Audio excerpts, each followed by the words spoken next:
Welcome to ABA on Tap.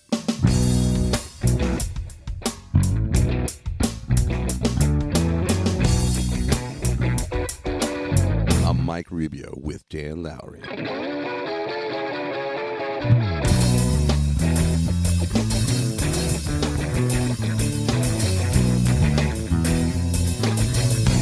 So without further ado, sit back, relax, and always analyze responsibly. All right, and welcome back to yet another installment of ABA on Tap. I am your ever grateful co-host, Mike Rubio, and this is part 2 with Shouberte Abreu. I hope I said that correctly, or as we endearingly called her, Shuby. Enjoy. So when you were saying like a year and a half in that you wanted to do your own thing, it wasn't necessarily start your own company for ABA practice. It was you wanted to figure out how you could help support RBTs and future BCBAs. That's something that speaks to me a lot because I've been the trainer at the company I met Mike at. I was the trainer there for probably 10 years. Then the company that I brought Mike to, I created, we were another guy and myself. We basically ran that company, which was awesome because we had complete creative freedom. But it's also kind of like, well, now I'm responsible for the outcomes here. I can't really blame it on everyone or anyone else. And I think we had really, really good outcomes. But Mike brought up a point that I think is so valuable is that, once you have some certifying agency or licensing agency, then people train to that, like with state testing in schools. Once a state test is established and that's how school funding is given, then teachers are going to have curriculum to train to that test. And that once the BACB came out with the RBT exam, then everything was kind of training to that test. And our trainings were kind of built around having to fulfill the first edition task list, and now I think it's the second one. But a lot of it, it was a 40-week training, and I thought that's why I left my first company, because it went from me training, which people liked. I don't want that sounds cocky, but people liked the fact that there was a trainer there delivering it versus just to online. And then my company that we had, I fought tooth and nail to keep training in person. But like Mike said, what happens is that these trainings are about differential reinforcement and fading reinforcement schedules and all these definitions, which, while relevant in my experience, and I'm also curious about yours, and I know, Dr. Scott, you from even a slightly more of a clinical side, I'd be interested to get your perspective. What I found is can you interact with a kid? That's the number one thing. If I just put you with a kid, can you interact with that kid? And if that kid throws a tantrum, can you not freeze up? Because that's what's going to happen. Mm-hmm. You could know all the different reinforcement schedules and you can know all of these things. Exactly. But when that kid throws a tantrum and that parent's there looking at you and you freeze up or you can't engage and interact with that kid, that parent's going to call me and be like, so-and-so doesn't know how to interact with my kid. I want a new therapist. And they could pass the RBT exam great. They could know all the reinforcement schedules and things like that. But I found that there was a big disconnect between what was being taught to certification and really what was actually needed in the field, at least initially. And maybe because of that, it led to a little bit more sterile, clinicalized feel of ABA practice. You mentioned you come from a child development background. So does Mike. Those are two words we try not to say on this podcast because if we bring those up, Mike will talk for 8 hours on child development. You said it. But I said it. So I don't know. What is y'all's thoughts on kind of what I said, that discrepancy between what's trained and what's the expectation of training versus what might actually be needed in the field? I don't know if Dr. Scott wants to tackle that one for us first.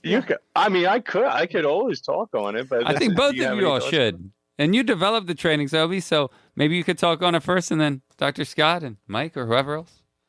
Okay. Well, I feel like the discrepancy with what we're seeing when it comes to how we're being trained, and especially when we are working for an ABA company already, what they do and what they have said is, we are going to train you to become an analyst. And it's for free. So if you stay within the company, it is for free. If you leave the company, you have to, I guess, provide for yourself to find a different analyst who's willing to help and everything. I feel like most people, of course, when they are in a BT or going for RBT and they're student analysts, they want to stay for the company for sure.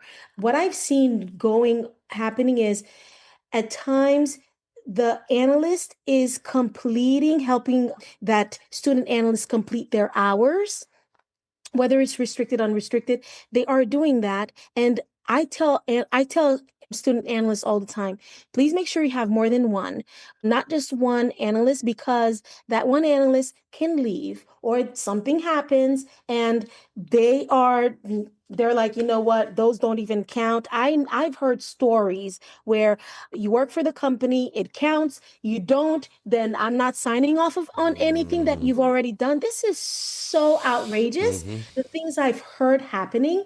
So this is why a lot of them have to look for somebody else, or they still have to pay for to have just that second or third person to have an eye out and everything. Now, the thing is, what I noticed as the discrepancy is the BACB, feel like I need to uphold accountability for things like this. And I will mention what they are.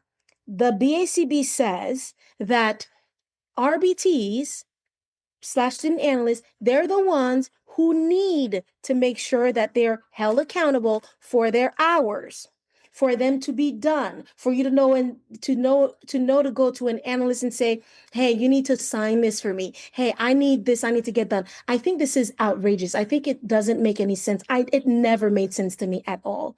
I tell people who come to me that you need to hold me accountable. I'm not holding you accountable only. It is both parties and stuff. Actually, I feel like I should be held accountable, number one, first. The reason why, when you see a doctor is teaching a student doctor, okay, so they call them the attendant, right? I think that's how they call the doctor, right? So that doctor is the one held responsible, asking those questions, hard questions, and asking them to make those decisions, putting them on the line, and then supervising as well. Do you see that? I don't know. I've never seen a student doctor next to the doctor looking at the doctor and be like, so yeah, what do I do here? What is next? Whatever. You always see it's the doctor who's like, so what would you do in this situation? Or you see this when you watch a video, documentary, or movies. If this is really how it is portrayed, you see doctors are the ones asking, so how would you do this? What do you think of that or this?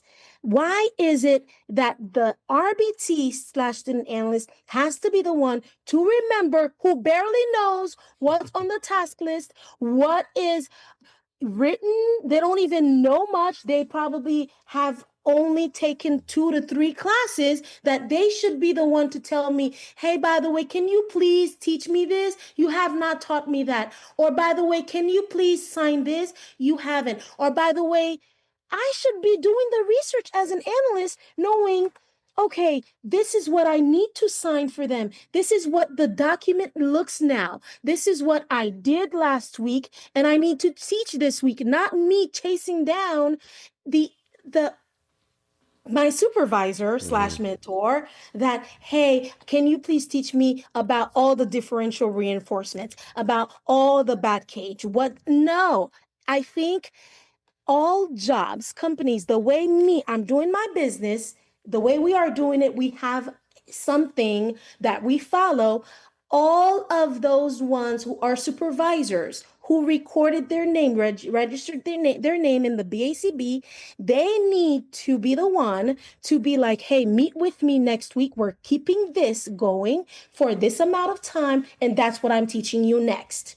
And this is what I'm signing. Hey, did you have me sign this document for last week? Where you're tracking, you're helping them doing this. I have seen where the student is the one trying to find what tracking system the analyst doesn't even know and stuff. Do I know myself everything? No, but it is my responsibility to go to the Quabba board or go whatever, try to or collaborate with an analyst. Hey, what are you using and stuff? Let me kind of borrow that, or let me use it too for my tech. It is not the tech's responsibility. This is why we are failing, so many of them, and they are sitting for the exam 5, 6, 7 times. They can't pass. You've seen a number of the a number of rising ones, of the failing ones are rising, and the ones passing has gotten lower and lower because everybody's still doing it the way they saw they had the supervisor teach them. So, like, for example, if I know I didn't have the best supervisor, why should I keep that same route to teach somebody else? I need to upscale my thing. And this is where I see the discrepancy is where the students, they go and pay the companies to help them. They're doing a much better job than the ones they're working for that they say is free to teach them. That is what I'm seeing, because they're the ones doing more of the research. I don't know if it's because the analysts are so busy, they're occupied, they're tired, they are burned out from already seeing clients or whatever. And they're like, oh my gosh, I got to teach this, I got to do that. I don't know if this is what's happening. This is why, if there are some analysts you have, hired and they are part of the program development for the BACB and everything for students, if it's 25 billable hours for everybody, then make it 20 for them. That way they can focus with that student and provide a lot of their help and that energy to help. And I think the BACB needs to change that and hold both accountable, not just the RBT. That makes sense. Dr. Scott, anything you wanted to add on that or my question as well? You just have to do it with the same energy that Shobi just did it and the same amount of passion. But what was the question?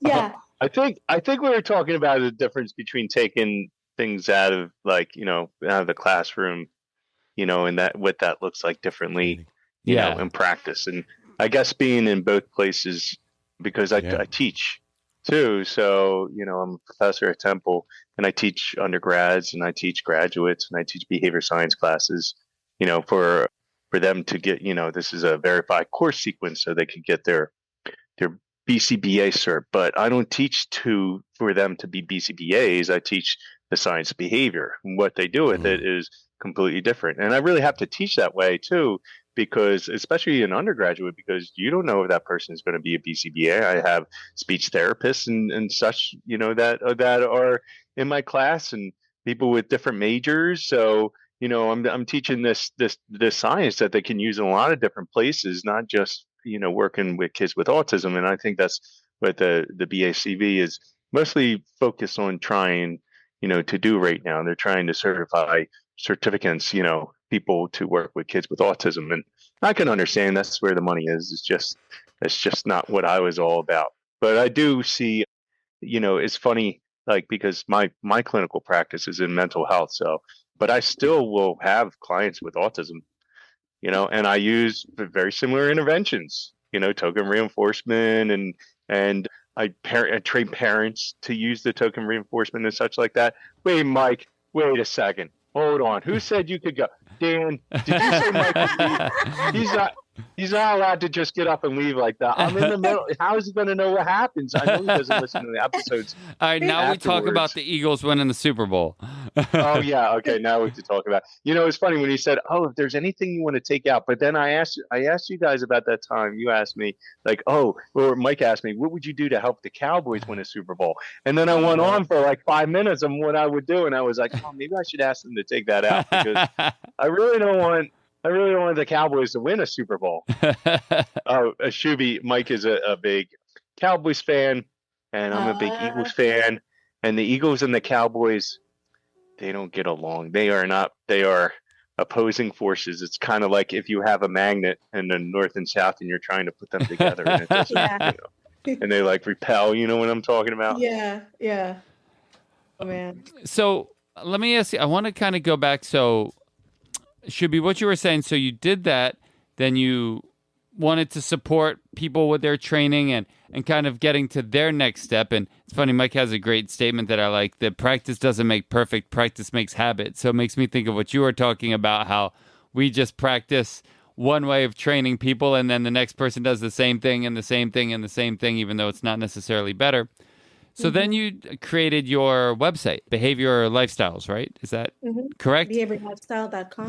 Yep. So I wanted to pass it to you to talk a little bit about that and then maybe get into Seba if that's good for you. Did you have anything before I move to your website? So talk about kind of, you gave us the background about how you created it with Suzanne, but talk about your website and maybe how that also integrated or got you into SEBA. But first, your website.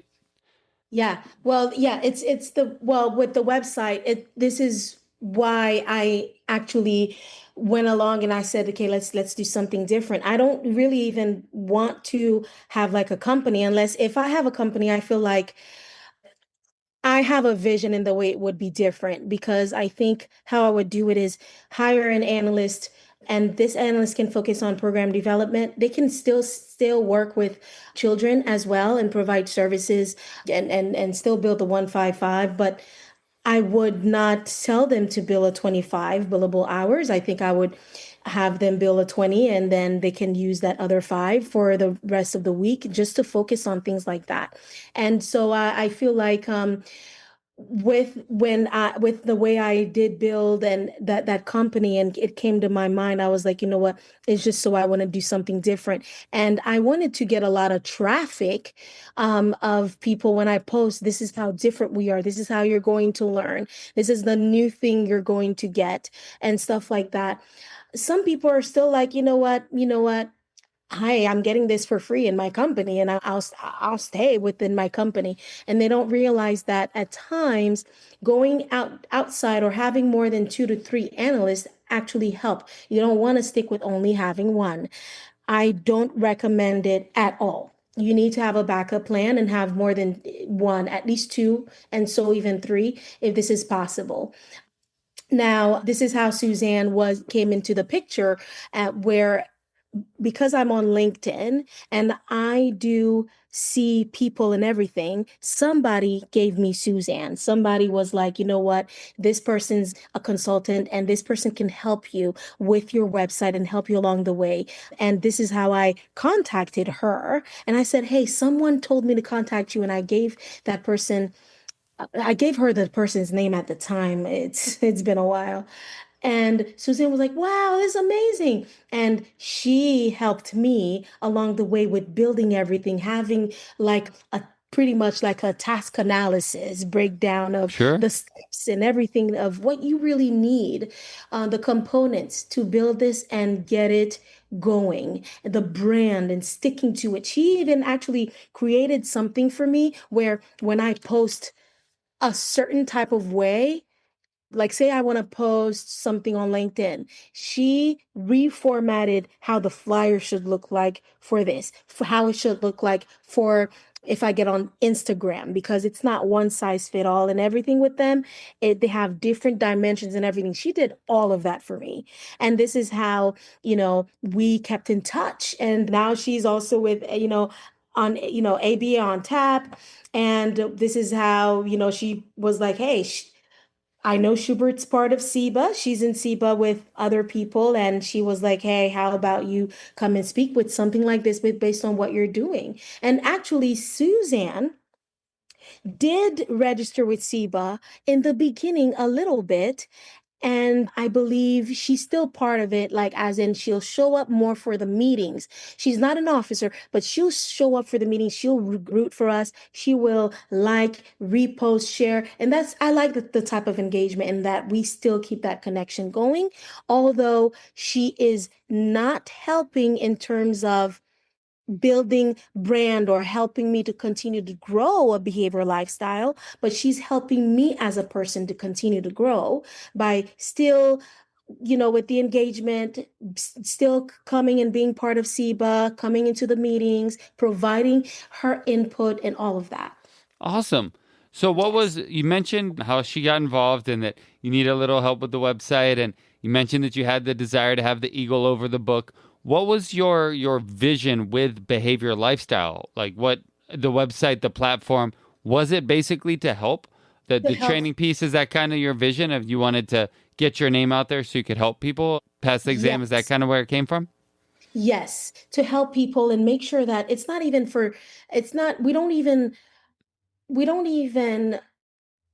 we focus on 2 things but we focus on one more than the other.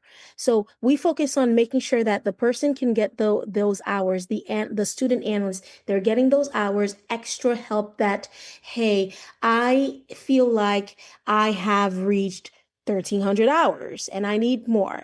Or I feel like I have reached my unrestricted, this is where I'm at, but I need more of that. And a lot of the times people do not understand, and I've told them within my site. Now, it's not written on the site, but I've told them when they meet with me, I say 5% is the bare minimum. It doesn't mean you have to stick there and stay there. You Yep. can actually reach more than the 5% that they are requiring. It can be 6, it can be 7, it can be 10. So I tell that the more you learn and you feel like there's still something missing and you've already reached that 5%, you can continue. You can push yourself. And so if people also, besides students, if I think I wrote it too, an analyst who also feel like you're still missing something. Yes, I'm an analyst, I pass, but I'm still missing like that oomph. I'm still missing that something for me to be better as an analyst. You come to a hub. Like that hub is more like, okay, we can discuss, we can vent, or we can discuss about this and how we can come up with like like a what's the word I'm looking for? Like a conclusion, like realization, like something, a finalization of the final piece of this is what I need, what I want to talk about. Then you can come to behavior lifestyle for it. So it's not just Nice. for students. Yes. Do we have more students come? Yes. Do we have analysts come at all to us? No. But we do want analysts to also come and say, hey, I feel like I need more training. I just finished, I passed, I'm an analyst, and I feel like I need to know what do I really even put as caregiver goal training for that client. Yeah. And you can come and learn about it. And how to do it is we also have a book. It's called an ABA Parent Guidebook. And I tell people you can buy it. And Makoto Shibutani is the writer, the author of that book, the ABA Parent Guidebook. And that book, you can go into it, get some of those, ideas so you can have goals. Sometimes the goals I see they write for the parents have nothing to do with what I really want to see the parent learn in terms of what their kid actually needs. Like, for example, if I am working with an 18-year-old, and that 18-year-old, it seems like they need more of that act therapy. They really like to, I actually really do have an 18-year-old, really, true story. And they project So a does, lot oh of no, she's negative, not 18. I was gonna say so does yeah. Mike, but she's not 18. He's got a 20-year-old and a 16-year-old. Go ahead, Yeah. sorry. Well, you can still do it with a 16. They're very close. What they start some of them on the spectrum, they tend to be lonely. They tend to be alone. Act therapy can really be a great source where at times they are projecting negative self thoughts and negative all of these things. Like I have him say to people, I am stupid. I don't think people think I am smart. I don't think I can do this. I think it's outside. And we can use positive self reframing for that. And we use worksheets, act worksheets, all of that to help with something like this, diffusion and all of that, right? So I use a sheet for him and everything. What do you think should be a goal for the parent? I tell like an analyst, if I were to teach that, I would say a goal for the parent, it has nothing to do with, oh, caregiver will learn how to know what his behavior, a behavior, or and when he doesn't even engage in behaviors, or it would be something like caregivers will learn how to help client by providing positive self-reframing or positive Yeah. words of affirmations when he engages in those statements. That is the goal that this caregiver needs to help this client. It has nothing to do with the parent will learn about antecedent strategies, about the consequence of this. No, Sure. or knowing the different variety of level of prompts. No, this goal is what the caregiver would need for this typical client. So this is what I want analysts to get and be like, I can still learn. It doesn't mean like I pass and you can't still go to Behavior Lifestyle, Study Notes ABA, or other companies out there. You can still grow yourself while you're getting those CEUs and still learn. Absolutely. And come and yeah. That's why we love this podcast, because we're always learning. Every time we bring people on, we always learn. And I feel like sometimes the field can get a little stagnant. So that Behavioral Lifestyles then connected you with Dr. Scott, and you all got, so now if it's a good time for you to talk about the Society for Exceptional Behavior Analysts. Is that, I said that right? Expansion. Society for the expansion. Why did I say exceptional? Behavior. It's going to be an exceptional. Yeah, it's going to be an exceptional expansion. The Society for the Expansion of Behavior Analysis. Yes. So let's go ahead, Scott. I have an assessment for you. I came up with an assessment to determine whether you belong in it. All right. Uh-oh. So now let's open the door to the Seba talk. The floor is y'all's. All right, and I'm fine. You called it Seba, and we usually call it Seba, and I'm like wondering if this is going to be like a West Coast, East Coast thing, like where in the West Coast you call it Seba, and the East Coast you call it Seba, right? So I don't want to do anything about it. Please continue to call it that, and then maybe it's a way we know where people, I like it, where everybody's from. But okay, so the assessment it's just 4 questions. And then it's on a scale of 1 to 5, what your answers would be. And 1 would be being completely disagree, 2 is somewhat disagree, 3 would be neutral, 4 would be somewhat agree, and 5 is completely agree. Oh, rarely do we get put on the spot on our own podcast, Mike. All right. Man, first we got a surprise guest, then we got a test we didn't study for. That's what you get with Dr. Scott. That's what you get with Dr. Scott. Go ahead, Dr. Scott. Just remember 5 is completely agree, and that should be all your answers here. You shouldn't even be thinking any other number. I love this. So, direct instruction. So question 1 is: applied behavior analysis is a science of behavior, not just a science of autism. Would you agree with that? Yes. That'd be a 5. Completely agree with that? Okay. Yes. All right. Behavior analysts should be working with many different populations in many different settings and with many different behaviors. So when you're saying behavior analysts, are you saying the field, or are you saying each individual behavior analyst should work with many different? Well, certainly the field. Okay. Yeah, certainly the field. Say 5. Oh, okay. I guess we're audio podcast, so we got to say 5. Yeah, 5. Nobody can see you putting up your hand. 5. I would like more options when it comes to careers instead of just autism. 5. Yeah.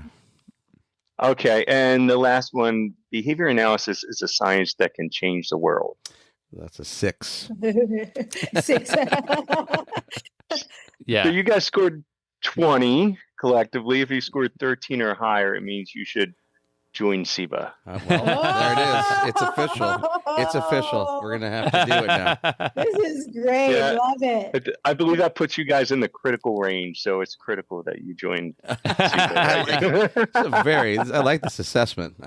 This was good. This was good. But yeah. I do have some questions for you. I came up with some general SEBA questions. I figure it would be fun to ask everybody. Yeah, absolutely. So I'd like to hear everybody say. So if you had your choice of working in any setting with any population and on any behaviors, what would you choose? I'm trying to do this. I want to be in a pediatrician's office.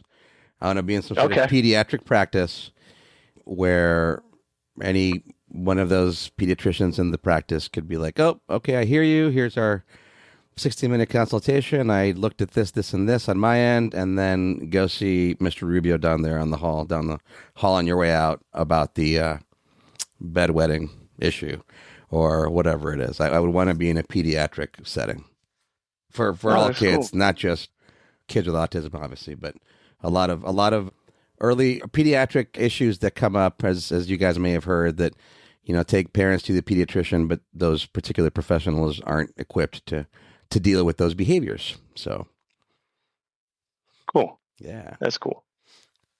How about you, Dan? Man, I've gone through 4 different ones in my head. I would think either corrections, working on helping people find societally acceptable ways to interact with society that don't get them involved with corrections, or like some sort of addiction piece for like gamblers or people that are addicted to drugs, impulse disorder, or something with athletics to give people like a step up to figure out how we can, like you've talked a little bit about on your side, Dr. Scott, to use behavior analysis to give people a step up on their competition. One of those three. How about you, Shibi?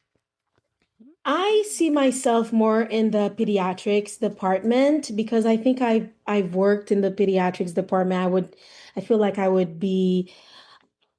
think I would thrive in an environment like this. I don't know if people know, I do have sickle cell disease. And so working with a population with somebody that has sickle cell disease, which is some form of an anemia, I would really be happy to help with knowing how to manage pain. And besides that, I love forensics. I don't know, I'm intrigued by it. I want to learn more. And I think it would be substance use or abuse or something. That would be what I would go for. So I need to add something now, since they got more than one. It's only fair that I add one. And I don't know that I would want to spend all my time in this, but I think family law needs our help. Oh, yes. I think family law needs behavior analysts in terms of like things like supervised visitation, parent support or parent training that they do, the court-ordered parent training. I think those places could really use our help. Yes. You know where that really needs help, and I work with a lot of people in that situation, because because I'm a therapist and I work with kids, and a lot of times like the co-parenting and the divorce and the breakups and so stuff hard, is so hard on the kids, and the parents, it's so hard on the parents too, and they struggle to do the co-parenting, really struggle, because now here's your ex and your and there's all this spitefulness between you two, and it affects the kid, and then I hear it from both sides sometimes, and it's just tough, and they need some help in navigating it. And like, I feel bad because I realize that I'm spending an hour a week with the kid, but like mom could get an hour, dad could get an hour, everybody could really use it, especially in a situation like that. Well, the good thing is Mike and his ex-wife are both BCBAs, so there was no spitefulness. It was completely, it was great. No, it was not. And the idea that you go with co-parenting as the go-to because it seems to be the best for the kids, and then I think the greater point you're making there, Dr. Skaz, is that it doesn't work out that way a lot of the time. So this notion that you parallel parent, this idea that as much as it stinks for your kids, you kind of have to separate sometimes in order to have peaceful camps on either side, knowing that, a lot of times that any sort of there's just so much contention, and it's two adults in a very heated situation with these little people in the middle. But yeah, I think family law can use our help tremendously in terms of helping parents co-parent or parallel parent, setting up, it's all about schedules, right? So we're perfect at that. Schedules for access, and then things like supervised visitation. From what I understand, in most states, it's a very important role, and then the certification for it leaves a lot wanting. So you can become one of those people, do like an 8-hour training course here in California for a few bucks, and then all of a sudden you're thrown into these situations like you were describing, Dr. Scott, that are highly contentious, very tense, very volatile, and you're managing adults' behavior as well as kids' behavior, and then there's a developmental piece that needs to come in there in terms of understanding, all the detriments and things that can get created for kids here. But anyway, too long of an answer there. I apologize. You had something else going, Dr. Scott. So those would be our ideal settings we'd want to work in outside of the autism thing.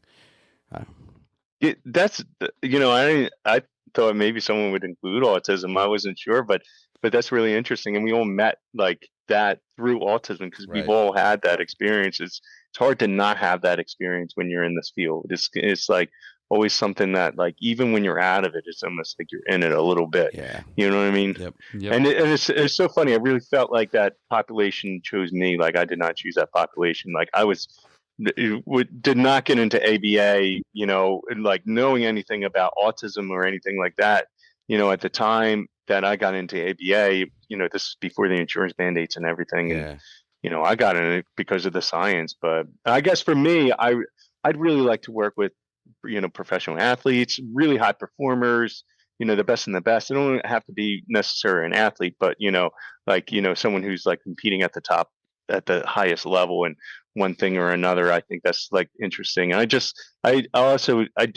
I'm fortunate I get to work in situations that I really like working in. Like I get to work in mental health and just generally help people with things. And sometimes we get done a mental health target and there's, I want to get this business going and I help them with that too. And, and that sure helps their mental health when they get a business going. And, and it's like I get to work in some of these areas that I have wanted to work in, just not so consistently, but like when I see the opportunity, I'm like, yeah, let me use some behavior science to help you. It'd be an interesting one, Dr. Scott. And with the high performers, it makes me think about it because before I got into this field, I was always a server, but I went through a phase where I was a professional poker player, I guess you could say. And I still, I'm still into that scene. I still watch a lot of poker, play it sometimes, not as much as I used to. But that would be a really interesting one to explore from a behavior analytic perspective because outside of the individual hand variance, it literally is just behavior analysis of another person. Mm-hmm. And then the payout could be theoretically pretty high because, if you're really successful, you can do pretty well. So that would be an interesting one. I was working with a poker player. So I was, looking into it and, he wasn't it's something he did because you didn't have a whole lot of choices with a drug addiction, and that was something that I wasn't even working with him for the drug addiction. I wasn't his therapist for that. It was just helping him with a lot of other things.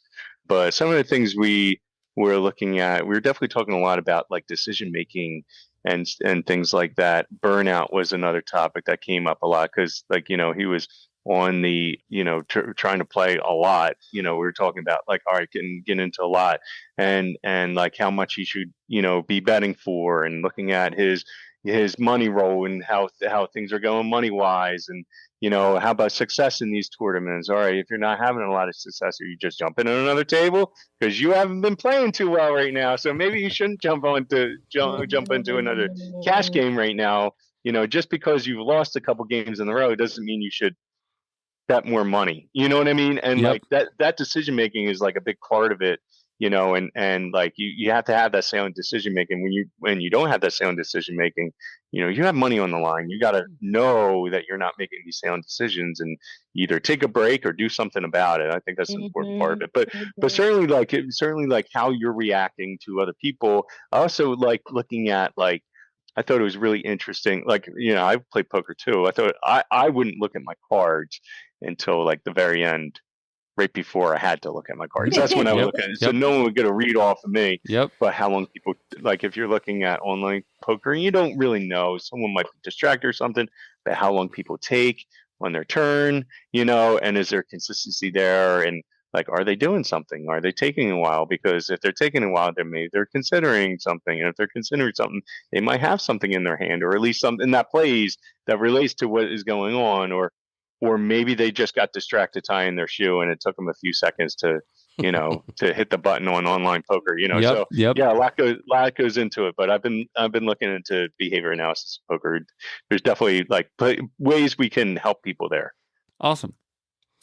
And in terms of industry, the autism intervention is the most prominent, but there are people doing a whole lot of other things with ABA. We just don't tend to hear enough about it. Maybe the funding sources aren't as accessible. What do you guys think about that in general?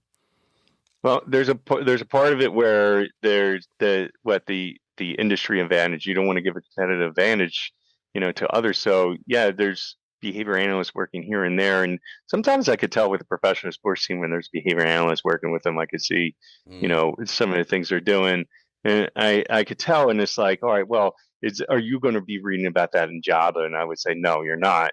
You're not, in fact, that person is not producing any, research. So you don't get to read about it. And, they're just helping their client. There's plenty of ways that I help my clients that you guys aren't going to find out about it because I just can't talk about it, for privacy reasons. So there's that part of it that you have these professionals who are doing what we would say would be called service delivery, and they wouldn't be sharing it with everybody else, with some of these professional sports teams, but you can kind of tell. Yeah. You can kind of tell there's behavior analysts there. Even medically, though, I feel like our utility has been very sort of narrowed down to the autism diagnosis. And I know that one of the arguments for that here in California, or at least when I've looked into like the behavioral pediatrics thing, which is something I really want to do, and that's, it's going to have to be out of pocket expense for parents initially, or it is in the models that exist. But a lot of the reasoning that people give here is, well, you guys aren't licensed in California, but we're licensed elsewhere, and I still don't hear that medical utility expanding much. You guys know anything beyond autism intervention that people are doing medically? I mean, like I would imagine that the diabetes front is pretty well developed, but I feel like there's a good amount of room for us in there, especially with like more pediatric applications. I know the gerontology piece is in there. Yeah, go ahead. Yeah, didn't someone mention Shouberte during one of our meetings? They were like, oh, this next big thing. And, they were looking into it. It was like geriatric. Yeah, that's the Alzheimer's piece. Geriatric population and stuff like that, that might be the next new thing. But another state got ADHD covered for behavior analysts too. Okay, but that's cool. At the same time, it's Virginia covered substance abuse now. Oh, okay. Oh, yeah, substance abuse was another thing.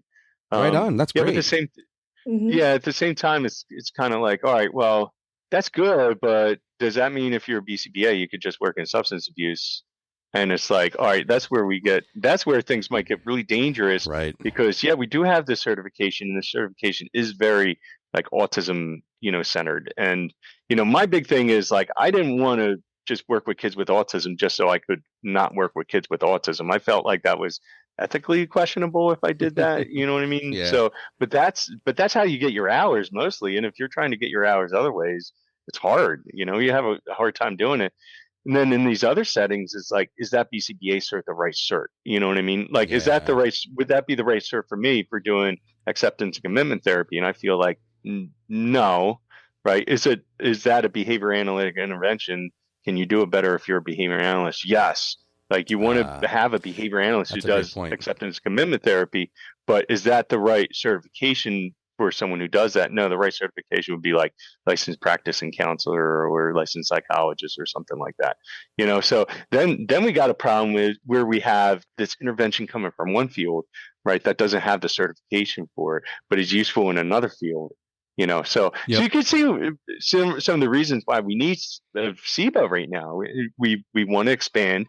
We all talked about different things that we wanted to do in the science, and like it makes sense. I could see Mike having the office down the hall from the pediatrician, and the pediatrician like, all right, just a couple doors down, and then like, and it works like that, like kind of like in that model. I could see that happening, and I think that would be like really helpful, right? It would make a whole lot of sense.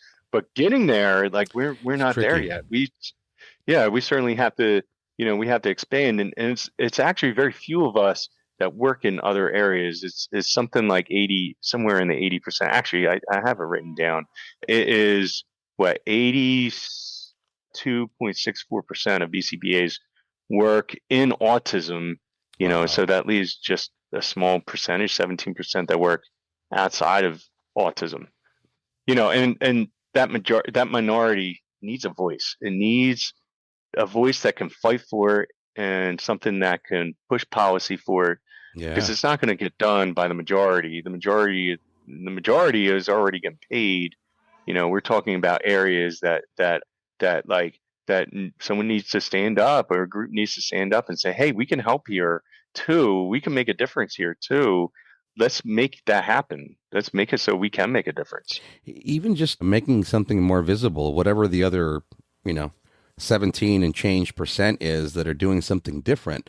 Who are those people? What are they doing? I think that would change the whole terrain, because now, to your point, Dr. Scott, somebody comes out of undergrad or whatever, and they can see somebody applying something in a way that's new. Or right now, you come out, you hear ABA, you hear autism intervention, that pretty much swallows up the whole conversation for the most part, So I think you're absolutely right. Even just putting somebody else out there that's like, hey, they do this with behavior analysis. It's not necessarily animal science in some lab.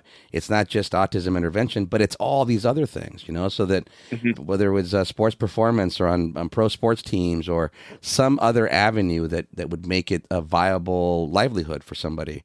But yeah, I mean, 17% that's not nearly visible enough, I would contend. And the funny part is right now, I don't even feel like if someone wanted to go into those areas, ideally you'd want to support them with someone who has a lot of mentoring and experience in that area. And you can't even provide that right now. Right. I feel like the best way for me to support my students who want to do ABA outside of autism is to like teach them how to be a pioneer and to like be an entrepreneur and make a business for themselves and find out how to market themselves and sell this idea instead of like working on the procedures that they would need, in that field. Like, I feel like, making them into that person that can make something of it, that could deliver that and, and have a website and have a very niche or specialty business or something like that. That's where the value is, which is kind of bothersome, because like, I feel like that's not what we should be teaching. I really wish these avenues were already in place and like analysts would have a choice. It's kind of like we got away from the direction we were going, and we got so hyper focused on autism that we forgot like our original mission, like what we were supposed to do. There were supposed to be behavior analysts everywhere. It was supposed to be a behavioral revolution. What happened to our revolution? Our revolution died. We lost. Is that what happened? Like did the other side win? But we were supposed to have behavior analysts everywhere. We were supposed to save the world, and it's like almost like we got distracted. You know what I mean? Yeah, no, it makes sense. It's like, you being a PhD, if, therapists could only work with addiction, like that's the only thing that they did, nothing else. That would definitely be very pigeonholing for sure. Yeah. I mean, you have other boards being created, but they're still focusing on that autism whenever conferences are occurring. Yeah. It's more on, okay, we have a speaker and it's still autism gear rooted. Like you're like, okay, I want to hear about an OBM speaker in a conference when I'm paying all this money. I want to hear someone say, I work as I'm a sex analyst and this is what I do and we want more of you. We want to see someone speak about, I work in the pediatric center, that's what I'm doing and we want more of you. Where there's a card, a table, we want to recruit and teach you right now. Join us. I want to see that in a conference when I go, but I'm not getting that a lot. If I go to FABA or the ABAI is trying, I feel like Quaba board came on, it's still autism. I thought, if you're doing a different board, do it a little different from what the BACB is doing, but it's still about autism. The IBAO, I think it's trying but we want people to give exams on the subspecialties. So now they are certified, they go to the BACB, but then they want that extra curriculum. We want universities to start teaching those. We want people to write books more geared towards those subspecialties, and we're giving them to universities. We are partnering with them, and those universities can now teach that curriculum about the subspecialty a bit more. And then the student comes and take an exam where they pass, they have that extra certification, and then they can teach it. And that's what SIBA, where SIBA comes, we want to do that. And so we want professors to come. We want those who already have that affiliation with universities to come. And where you are going to now, like a conference, we want to do our first conference on anything you can talk about, but do not mention autism to cover any of that, because we're getting it elsewhere. So that's what we want. If you are knowledgeable in that, you come and you provide that, and those people can get their CEUs in something else and broaden their knowledge. Imagine Love that. Yeah. Like rewriting the algorithm, basically. Yes. Kind of like the ABA algorithms, all autism right now, and that's all it's getting fed. The way you just stated it too, it's I think that's what it takes. It's what you're proposing. We're going to have an ABA conference, and it's prohibited to talk about autism. Yes. You cannot talk about. I think you have to force the issue. Even as I've explored the behavioral pediatrics piece and talking to pediatricians and saying, hey, I actually want to hit up your waiting room because a good 30% of those people are there for something behavioral. Their response is always back to, well, we already have somebody that screens for the developmental disabilities or the autism. I'm like, that's not what I'm talking about, man. I'm talking about the rest of the kids, whether or not they have autism. I'm talking about, the bedwetting and the sibling rivalry and the picky eating and the hyperkinetic piece before it becomes ADHD. All those things that we could address in pediatrics, I feel, as people are waiting for that specialty referral through their insurance, because the pediatrician has said, well, give it another 6 months or give it another 2 months. And if it doesn't go away, come back and see me. And they're doing their best. I'm not being at all critical. They're literally saying, hey, let's see how this differentiates. Well, during that time, we could be intervening. We could be helping differentiate that circumstance from a behavioral perspective, such that medical professional can now arrive at something and say, hey, I think this is what it is. You know what? Or it wasn't this. It was all behavioral. Good luck, mom and dad. Go on with your developmental progression and see what happens next. Versus, oh, you know what? This isn't just behavioral. Now I've got something more physiologically or anatomically based as a pediatrician to look into, for example. I don't know if you notice when you go to a conference and stuff, when it's a different topic, like a sleep disorder or sleep issue, or it's something different, it's packed. So it's Can't get in. It's different. It is packed versus depends on who it is. If it's me, it's half empty room. No, come on, Dr. Scott. That's not true. You can fit no. When it's on behavior analysis sports, I think you fit us all in a big conference room pretty easily. I think there's just not that many people doing it, but yeah. If Hanley's talking, then it's packed. But I was thinking after listening to Mike, maybe we should hook Mike up with Dr. Stephen Mirren, and you might even want to have him on your podcast. Sure. He's a MD that he advocates for. And he's a behavior analysis in the medical industry a lot. And his biggest argument that's really gotten me is like, we have like what we would treat this with, right? And then almost all the time you see behavioral treatments and we're not referring. Like we should be every time that is on there as part of the treatment, that there's like behavioral treatments. Okay. And anytime you would come into the doctor for, my kid's got, ADHD, or I think my kid's got autism, or I think my kid has this, or I think my kid has that.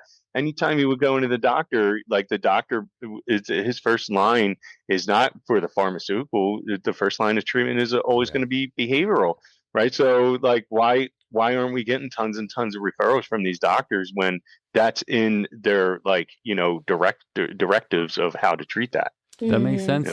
Plus, I think I've heard that a lot of people are projecting the field of medicine is going to change with AI, and it'll be less of doctors figuring out what medications people should be taking, because AI will be way better at being able to siphon through people's medical records and figuring out pairing what medication would be better. It'll be more bedside manner and getting people educated on how to take that medicine, which is both behaviorally based.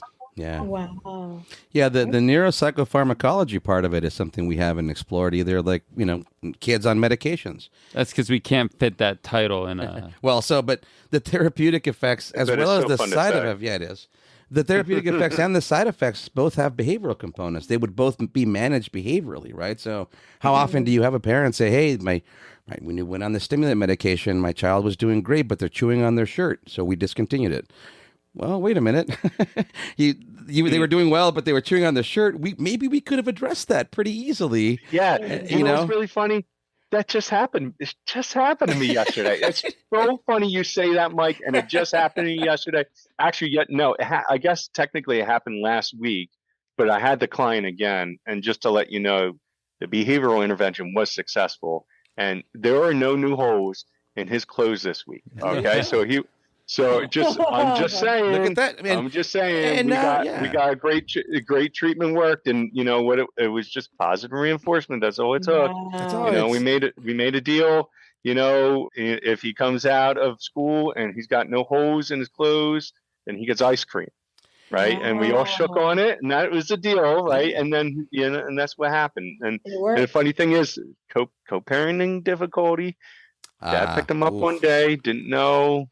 Kid had a fit, of course, meltdown. Oh man, that's so thought hard. he was going to get ice cream, but like, I've been working with mom to be like, all right, let's, and when we talk to dad, let's not be mean, and let's not be mean around the kid or anything like that. And let's, we're not going to argue around the kid. We're not going to do that, and she was able to say, well, this is what we had set up. And, and then dad got him ice cream. So it still worked out, and there's no new holes in his clothes. And now you get to, and now, assuming that it was part of like a stimulant medication side effect, it's like, okay, now we can enjoy the therapeutic effects of that medication. The child can benefit from that, making themselves more accessible to their environment, and their shirts are okay. We're good. Everybody wins, right? I mean, it's pretty basic. Talk about, parsimony. Like, it's a pretty basic approach, but it's not part of the medical model currently. That's probably the bigger part of the question, is how we infuse ourselves into that, so that pediatricians, for example, do know that they can send, they can hire somebody down the hall, or they can send somebody to the next office over and have families get that help with their kids. So, well, I warned you, Shuby, that this time would fly. Here we are, nearing 2 hours. You sure we can't go for another 2 hours? Who do you guys got next? Come on, we do. We're going to be talking about sex next, actually. So we have to. Who do you have? Who do you have? Nicholas Mayo. You guys! He's with us. He's with Siba. So he's. Do you guys? Does Rachel hang out with you guys? Rachel Benson too, or? I think they work together. Well, that's another heavy hitter. We'll talk about her next time. Yeah, the whole sex therapy thing and behavior analysis seems to have a good little niche. Yeah, like that's really, working out for sure. And yes, we could talk for another 2 hours, which means we'll have to have you both on again at some point. Yes. The answer is yes, just not right now. Yes, we work very well. Last call. For real. We do. Yes. Shuby, tell everybody out there once again where to find you, Behavior with a U. Yeah, let people know out there as we close up here where they can find you, where you want them to find you.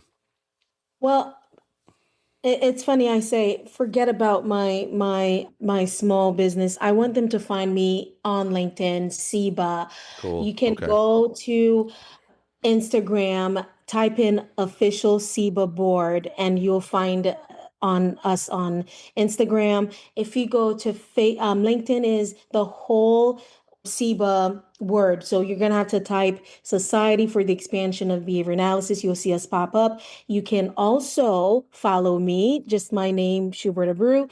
You can follow me and we can connect. If you're like, hey, I don't want to be part of Siba, but at least I just want to learn, you can just connect with me, with Dr. Scott, anyone who's part of Siba who's a member. So we have Gary Carone, you have Dr. Scott. If you go to any of us, you will still connected. We're still connecting the dot. Hey, somebody reached out. They wanted this information, and we still communicate. So it doesn't matter. With Facebook, we are on Facebook. If you type in the whole, I think it's Siba on Facebook. Not just the Society for the Expansion. Give me 1 second. Let me check. Sure. And you could find me on ABA on Tap. I'll be on every other episode. Yes. Love it. And we are on Teams as well. So if you go, if you go to Facebook, the whole name is Society for the Expansion of Behavior Analysis. Right on. And you'll find us there. And I am also on Facebook. And we are on Teams. We are accepting people to go on Teams. We can, if you just message us, we will send you the direct link for Teams, so you can join Siba and be a member on there too. Nice. It's really Siba, right? Siba. Siba, Society for the Expansion. Dan, don't cause trouble, Dan. Yeah. Don't cause trouble, Dan. Yes. I thought you were saying Saba. I thought wait. Seba. He was saying Seba. Seba. Oh, Seba. That's how you say it on the West Coast, right? That's the West Seba Coast. on the West Coast. That's the West Seba Coast on the dialect, East Coast, right? Yeah. It's You spelled- always know you go to a conference. You always know if someone's from East Coast or West Coast. That Dan guy from the West Coast and his Seba. West Side. And So- we do have an email too, and we have a website that's almost done.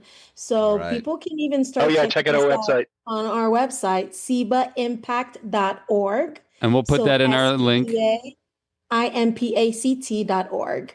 Awesome. You can check us out too. Yeah. Well, Shuby, thank you so much for your time. Thank you for inviting an additional guest. This has been a really, really good time. I'd like to offer a few closing points here so we can do our tagline. So what I've got today is establish cooperation, not simply assent. Add a U to your behavior analysis. Try measuring your rapport. Do it better with behavior analysis. And Always analyze responsibly. cheers, guys. Oh, Thank you so much. cheers. Thank you for having us. Bye-bye. Yum yum. Always analyze responsibly. ABA on Tap is recorded live and unfiltered. We're done for today. You don't have to go home, but you can't stay here. See you next time.